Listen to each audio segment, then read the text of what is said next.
Five. Recording started. All right, go. Let's go to the other room.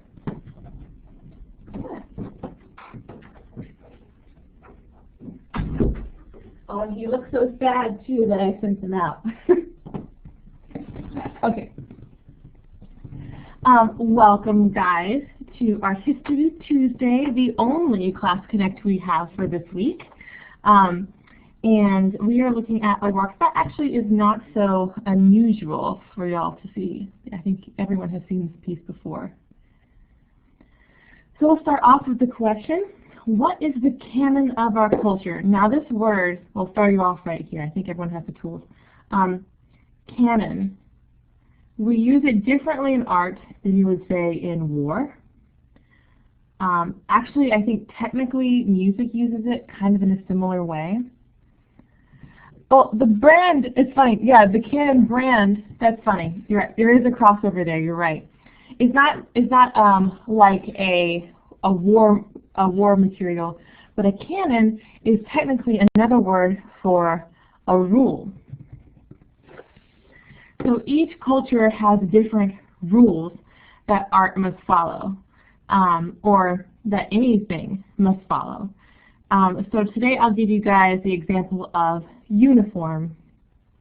What is the uniform of, let's say, a sanitation engineer or a garbage man? What is a garbage man supposed to wear?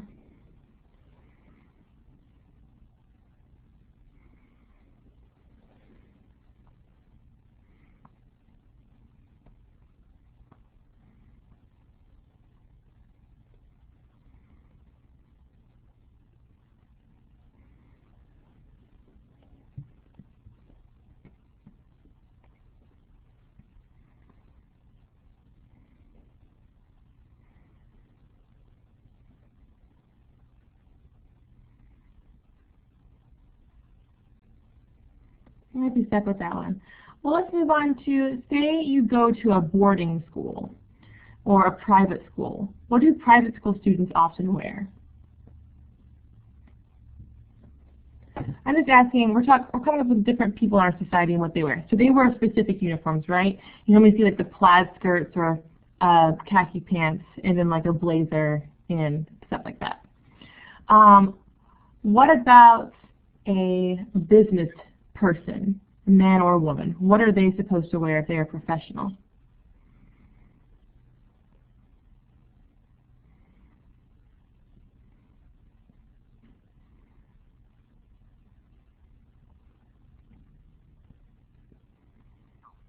Suits, right.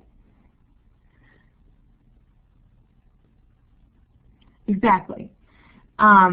Versus, say, you're going to a concert to see a fantastic solo artist. Maybe it's just like a major celebrity, and that you're going to see their concert. What kind of things do you think they will wear? They're not just going to normally show up in t-shirts and shorts.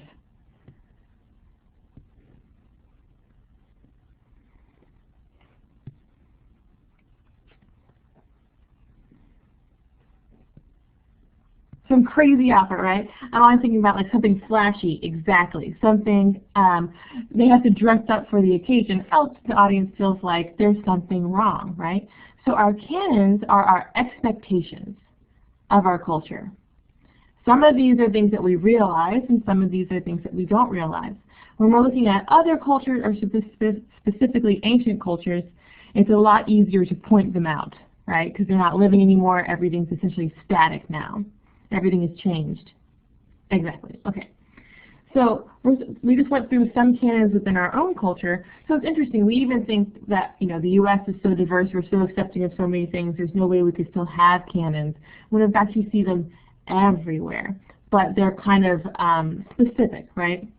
If you are a news anchor, you have to have that exact same sort of slight curl in your lower hair and the same mascara look. And then even people on the news might talk the same way, right? We have these canons and expectations. Okay, so you guys might know about this work. And I'm actually going to jump ahead and jump back to questions real quick. But circle the canon. So if there's something here that you see as repeating itself, because that's how it's expected to be seen, circle it. You guys should have the tools for that. You don't have to circle all the repetitions, but if you've seen it more than once, then give it a circle on one of these figures.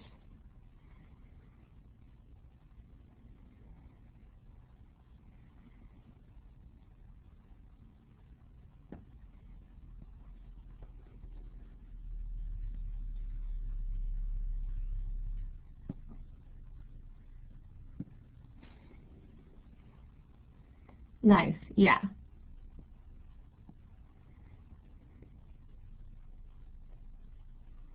What else is definitely repeating itself? Yeah, you see the armor plate as well.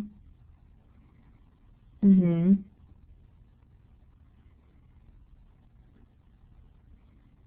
maybe even, yeah, the top knot or the Q on top of the head. Exactly. You guys got it. Okay. So before we dive in, we do know a lot about this piece, so we're not going to spend too long actually in art history today, but if you guys want to ask any questions before I start, you don't have to. I'll give us 10 seconds. 1 Mississippi, 2 Mississippi, 3 Mississippi, 4 Mississippi, 5 Mississippi, 6 Mississippi, 8 Mississippi, 9 Mississippi, 10 Mississippi. Okay, so other than that, I will jump into T in context right here. I'm going to spill the tea on this piece. And some of this sounds like review because we did learn about it earlier in one of the other pieces. Oh, 1 second. I have this set up from Friday, and I have it reset where I put my camera. Got my fingers on it. Ah! Yay!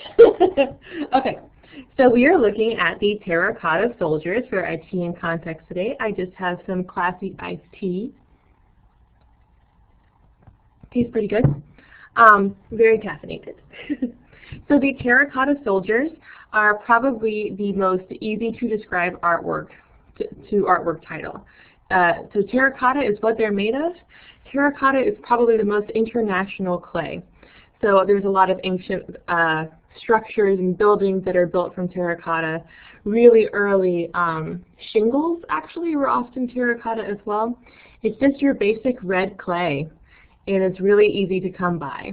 And that's why, you know, they can make so many of these terracotta soldiers.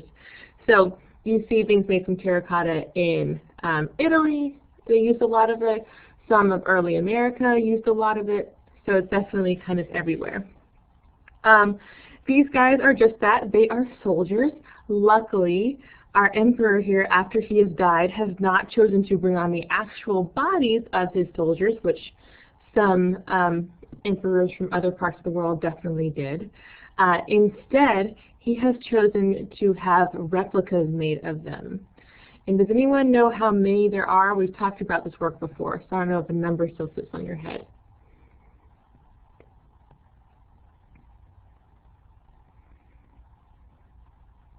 Over 6,000. There are a lot. He literally brought an army with him to the afterworld.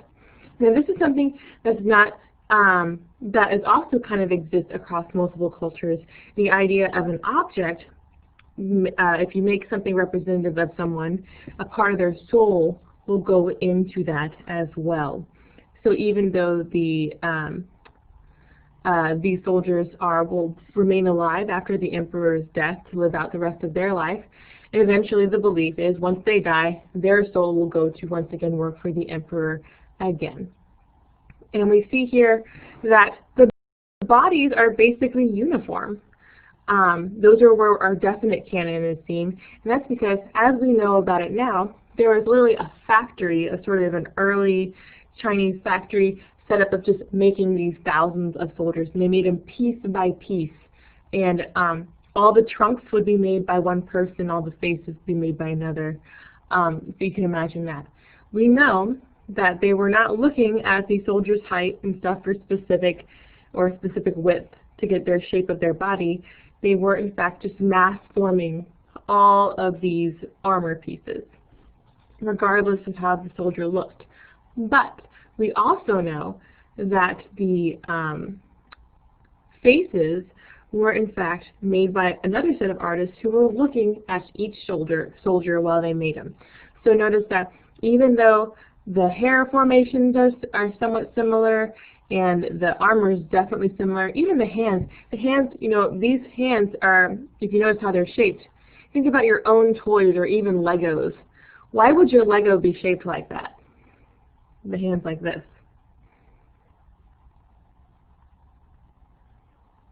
Yes.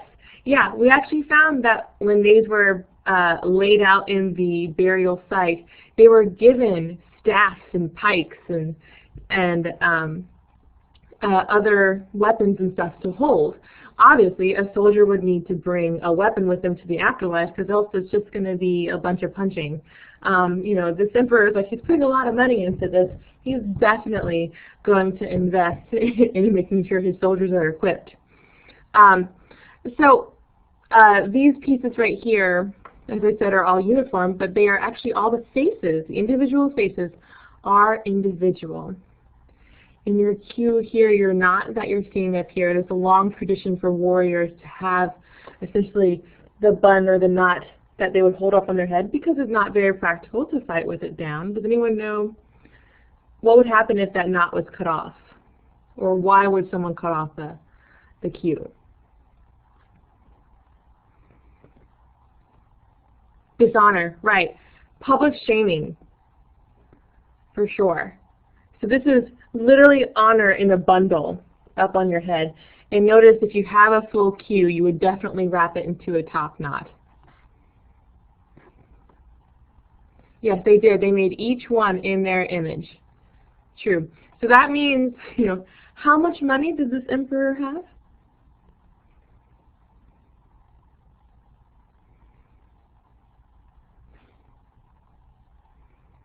Yes, all of us was an empire. And this emperor was not a nice guy, for sure. You don't want to be best friends with him, but that's not how he got to this role as an emperor. He combined all the kingdoms along the Xi'an River. But in doing that, in dominating them, he also forced a lot of people into his military that did not want to originally join. But he did also, like, he made what is China today. This is the man who developed it. So of course he wanted a funeral that would fit that. Yeah. This was a lot of work. This is not even done in a year. You're looking at like a 10 to 15 year project. You know, this took a lot of time. And I'm sure they were not well compensated for it, not what we consider it today. This is factory of artisans right here. We're talking about maybe their survival needs being met, but they're not certainly making money for their family, for sure. And so they made, you know, and think about how much longer it took to fire these pieces, at the giant kilns they had to have going. What's really impressive about this is that the estimated 6,000 soldiers are still being put together. When the farmer who accidentally found this piece, it was basically a sinkhole, well, blah, blah, blah, but yeah. This was underneath his ground. When they first found that, they didn't even know what these pieces were. They saw, like, imagine faces sitting on piles of rubble. So almost every single soldier had to be put together piece by piece again. A very extensive research project and conservation project. So the fact that we have so many that are built up is truly through the national effort of China to recreate and build up these pieces. Okay, so I think I hit all the main topics for this.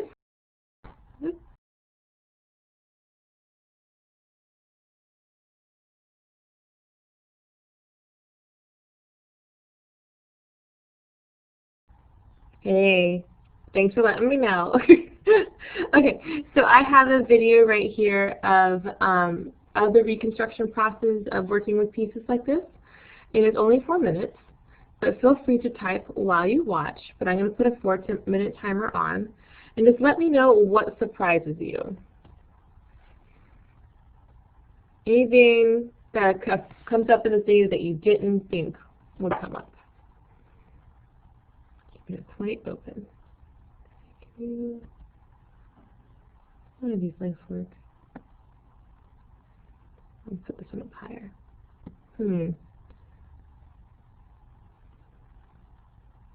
Alright, let me see here. Pause the timer. It worked the other day, but of course now that I want it to, it's being all fussy. And it doesn't want me to...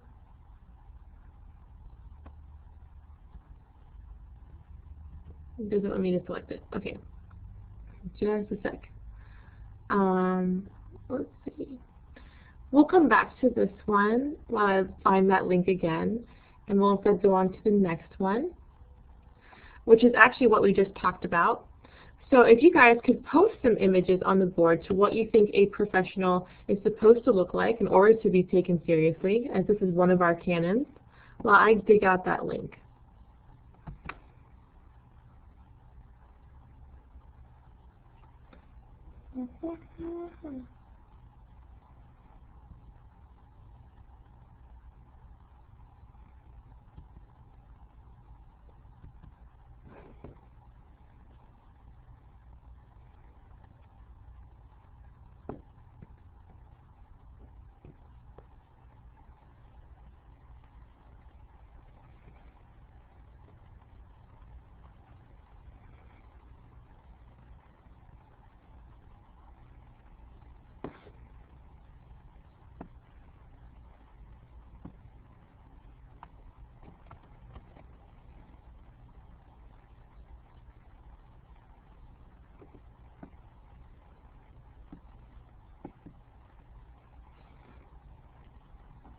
It's interesting, in my position, let me type in professional teacher and how teachers are expected to look.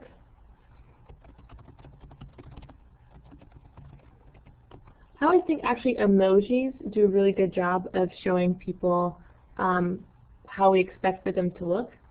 So if you type in the teacher emoji, you might see where the canon already exists.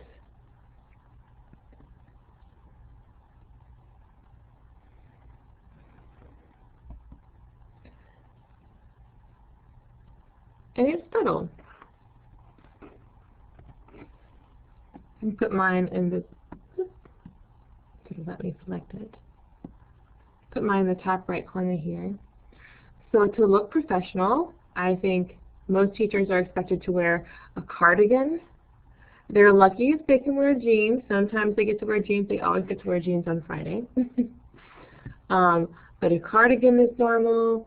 Somewhat loose hair, or maybe up in a ponytail, and then depending on the day they can wear a t-shirt, but normally they wear a button-up of some kind, and then comfortable shoes because they're expected to be on their feet a lot.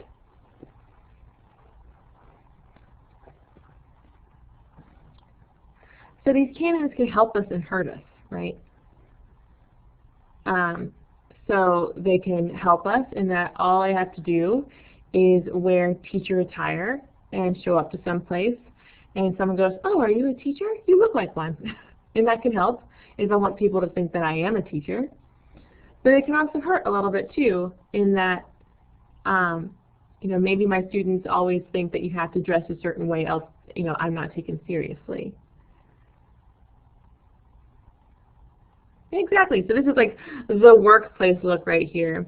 If we were to give different roles for these people, that would make sense. Like, I see the woman up here, at least in my own experience, she definitely looks like she's in leadership, as do these two guys right here. Notice how they have a much fancier attire. But this one right here is like a go-getter. She reads as more of a secretary. So imagine the issues that we have in our own culture if we have someone that wants to move up to this leadership role. They might also have to change their dress in order to fit in and get that same respect that someone in the leadership role would have. Great addition there. So that's Elizabeth. Grayson, do you have anyone to share? Oh, nice. Oh, yes, the medical profession for sure. They have a strict canon. We don't really trust the doctor at the hospital if they don't have the coat on, right? It seems out of place. Like, are you sure you're the guy on shift? You can't select the link? Okay, I'm going to go back to the last slide, and I'm going to paste the link in here. I pulled it up. Make sure I copy it, and then gotta paste it. There you go. Okay, I'm going to go back to the last slide here, and then I'm going to start the timer. And as always, if you guys can type on here during the video, after the video, that's okay.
Okay, guys, whenever you're ready, let me know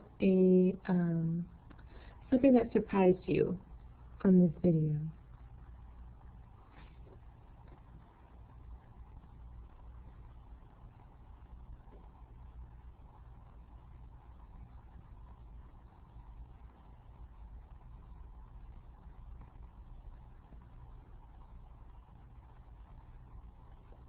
Yeah, good point. Graceland, did anything stand out for you?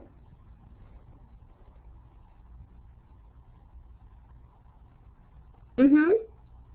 He had like a whole clay court. It's incredibly impressive.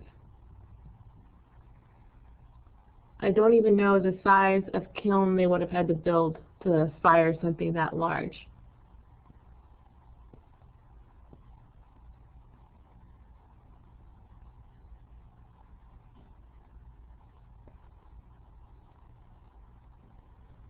Okay, we're going to move on in 5, 4, 3, 2, 1.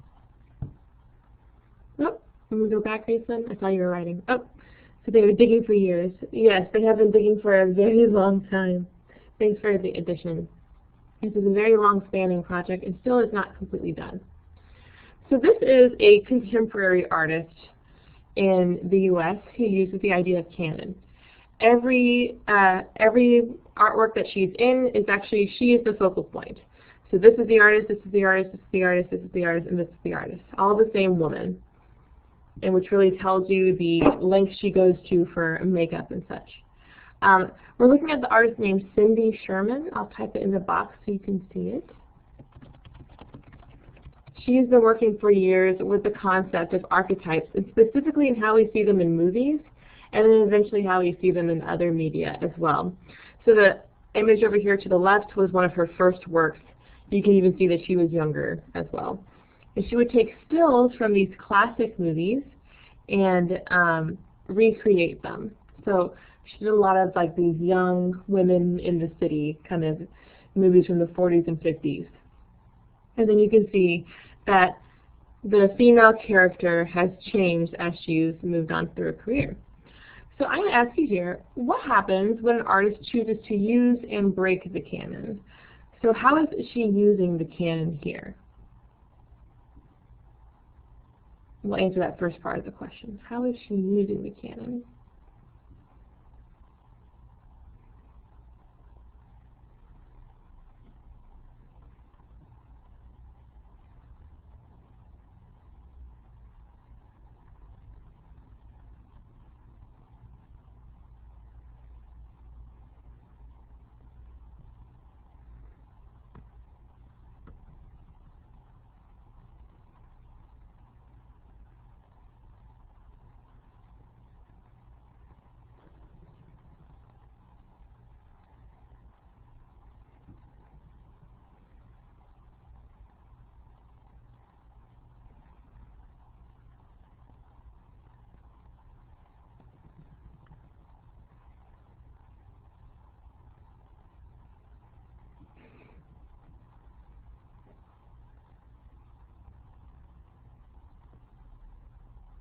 Yes, right. Such good verbiage right here. Manipulating it. So she's using what we expect to see and changing it to send a message, right? Normally, how Cindy Sherman does it, in the beginning you can tell she's much more subtle in her craft over here. This just looks like she's put her face in place of another classic film. But if you see some of her later works, she's really pushing it, right? Like, these don't just seem like a stereotypical woman. They seem like some sort of high contrast or pumped up version of a woman. For example, over here, notice how large the glasses are and short the hair is. Over in the second, or I guess technically the third image right here, the amount of lip liner she uses and eyeliner to create this dramatic effect, how big those earrings are. The woman's right here, like I feel like that's much more contemporary. We can definitely see who that woman is right now.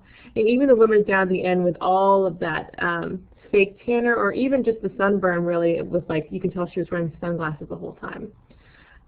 In that really intense wig. She's no longer trying to be subtle anymore, right? She's really trying to show you like what that is, what she's trying to pretend to be.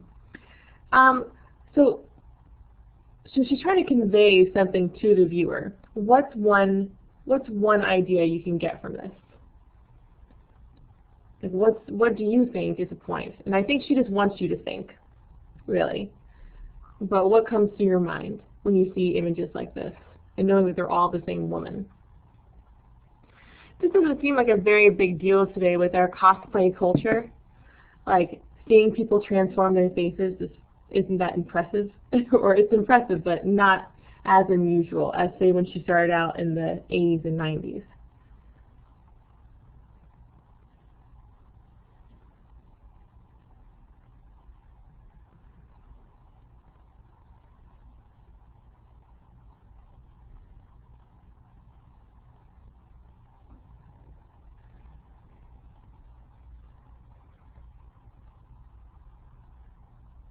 Yeah, she's very creative. And what's interesting, too, if you look at an interview about her, she's kind of a control freak. A big push for her to put herself in all these roles is that she knows exactly how she wants the model to stand or glare or look. So she's trained her, she is the photographer as well as the model in all of these. Yeah, there's this diversity right here. And even how interesting it is that with not very much effort, no matter how we appear in this world, we can change our appearance pretty dramatically. Right? It's very impressive. Great job. That's a contemporary artist. So this next slide right here, if you guys can describe the style or process. Let's see, Graceland, I'll give you style, and Elizabeth, I'll give you process.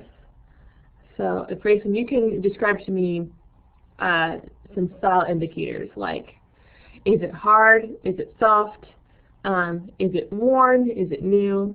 You can come up with some descriptors right there. Elizabeth, just tell us some short things about how this is made so that we can remember it better.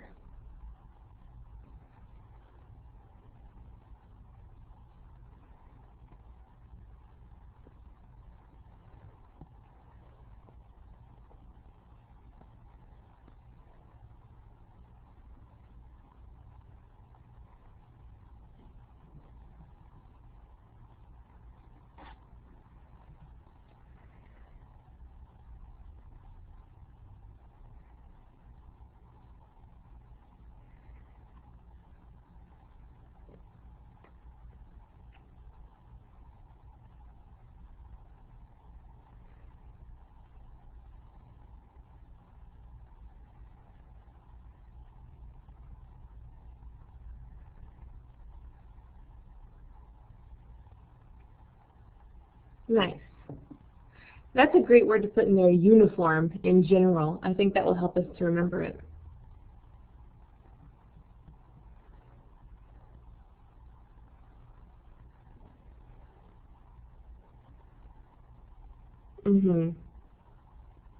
Excellent.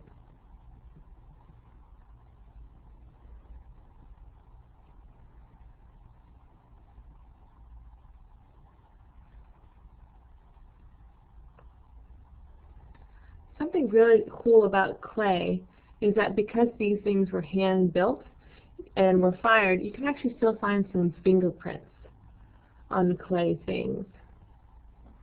It's not unusual when we unearth old pottery to still see where some handprints or indentations went into the mold.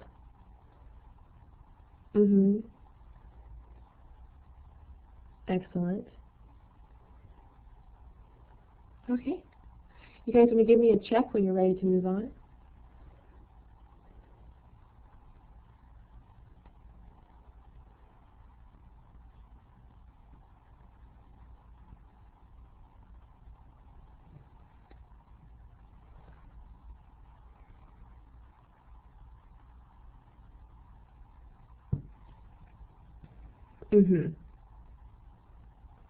Wonderful.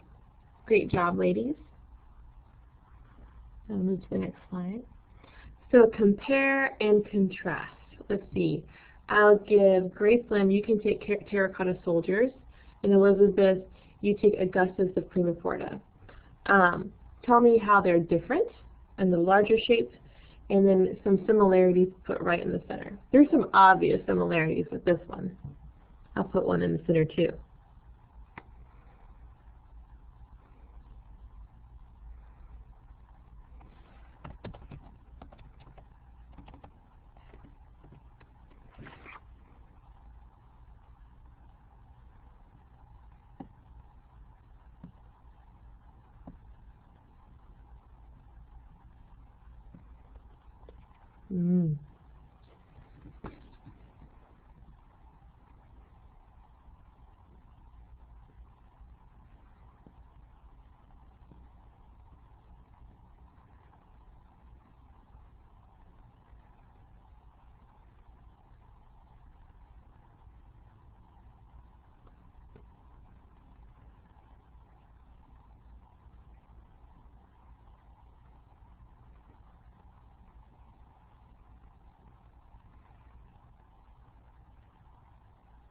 Mm-hmm.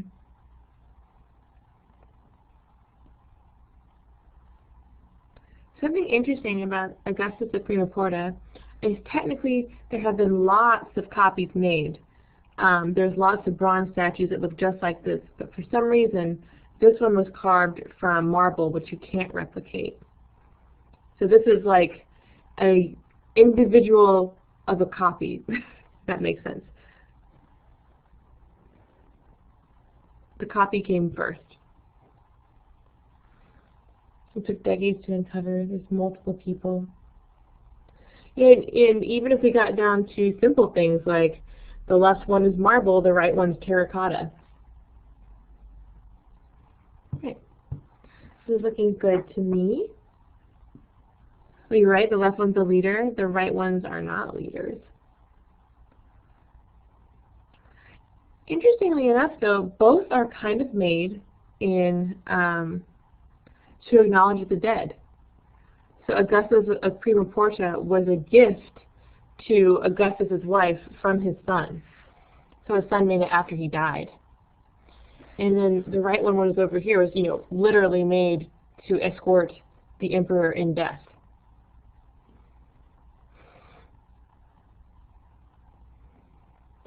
It's a cool crossover. Literally on other sides of the world at different periods in history. Give me a check mark if y'all are ready to move on. Excellent. Okay, impact. So how is the art world impacted by the terracotta soldiers? I think the actual world changed because of this emperor, right? Do you think that this impacted Chinese art and art history at all?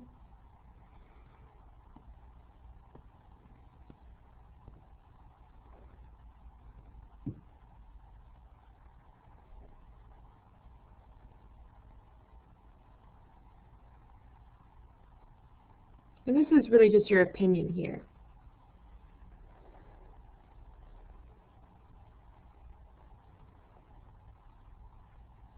Yeah. Something interesting, too, to note is that politically it's very difficult to get in on a Chinese dig as a Western or specifically American archaeologist, and that's because of politics. So most American archaeologists have to essentially make partnerships with Russian archaeologists to then get permission to go into a Chinese dig. And these are things that you are surprising to think about, but this is, a part of Chinese history, and it's very limited as to how much the contemporary archaeologists want to share. So you have to get in with the right people in order to actually learn some authentic older stuff. Yeah, excellent.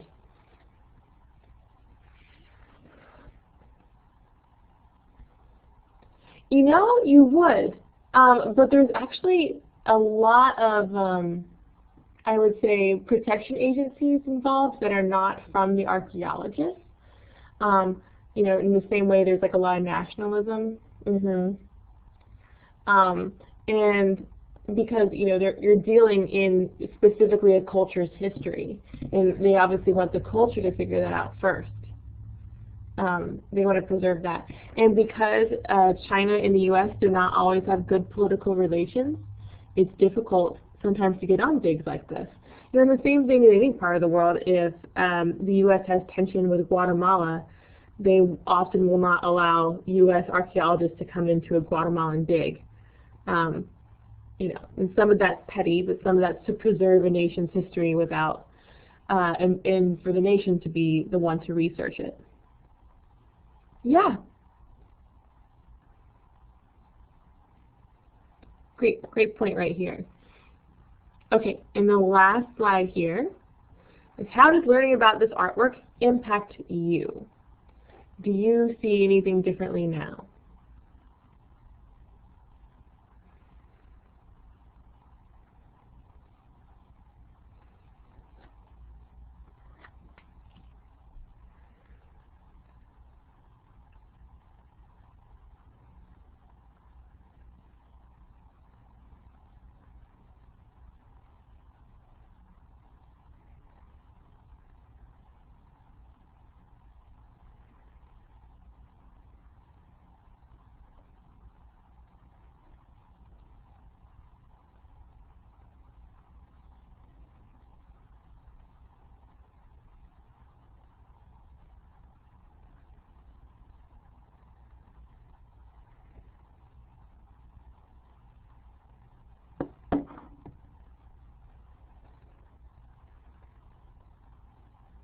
Yeah.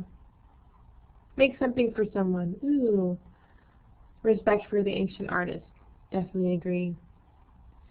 You know, I can't help but think about kind of combined here between both of your ideas, the gifts that we can make to honor someone. You know, maybe they're still alive, but there's actually a pretty strong practice I know in Thai culture, like from Thailand, to when you are teaching a class, to pay respect to your teachers.